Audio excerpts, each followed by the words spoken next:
Čau visiem, rekur kārtējais fotoveikala apskats, uz kuru vērts atbraukt. Vācijas fotomējers.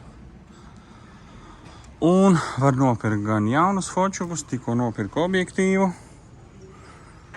Un rekur mums ir smuki Nikoni, Sony, Canoni, Fuji, viss kā jau klasiskajos veikalos.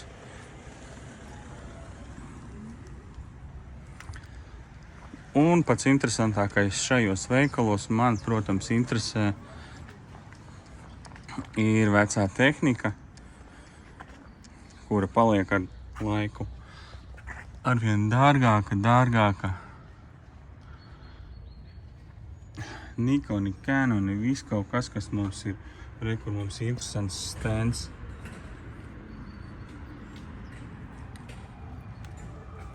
Zīpenes, visu, ko mēs gribam nopirkt.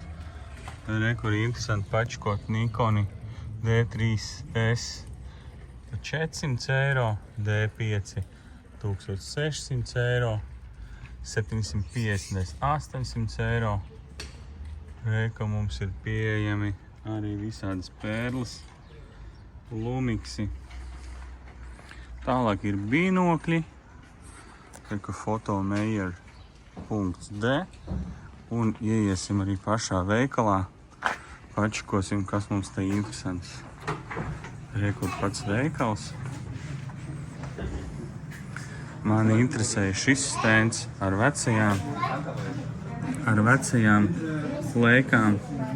Gribēju kaut ko inčīgi nopirkt, bet nu drusku pārdomāju.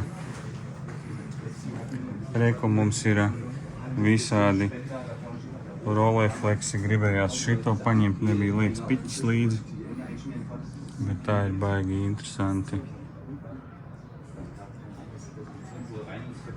Šits mums pietrūkst Rīgā. Un, protams, somas.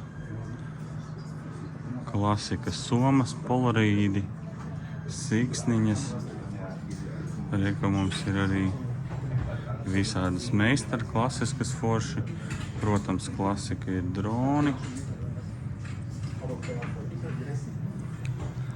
Un fočuki digitālai jau viss, kas ir jaunais.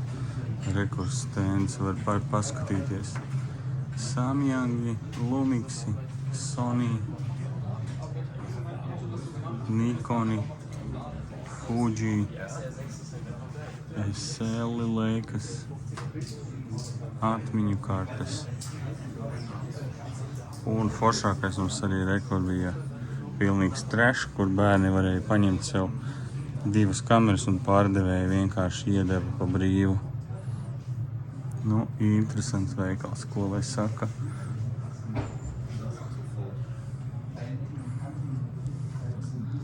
Eko mums ir foršie Samyangi, binokļi. Kamēr es stāvēju, cilvēks bija atnesis šitādu fočuku, ko tagad pieejams par 179.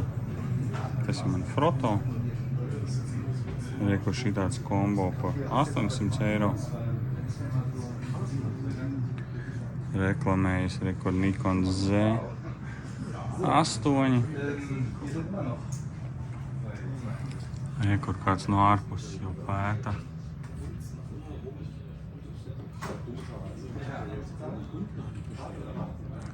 Dīvaini bija tas, ka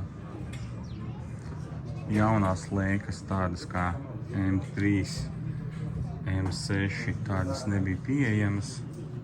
Bija viss tā kā izķerts, bet viņi saka, ka viņam diezgan bieži mainās preces un nāk klāt. Meklēja Nikonus, bet mēs redzam, ka Nikon ir ļoti maz. Tas nozīmē, ka cilvēki viņus nenes, vai arī viņi ļoti ātri aiziet prom. Rolleiflex arī pamaz, te ir vairāk, cik es saprotu, mums ir dekoriņi.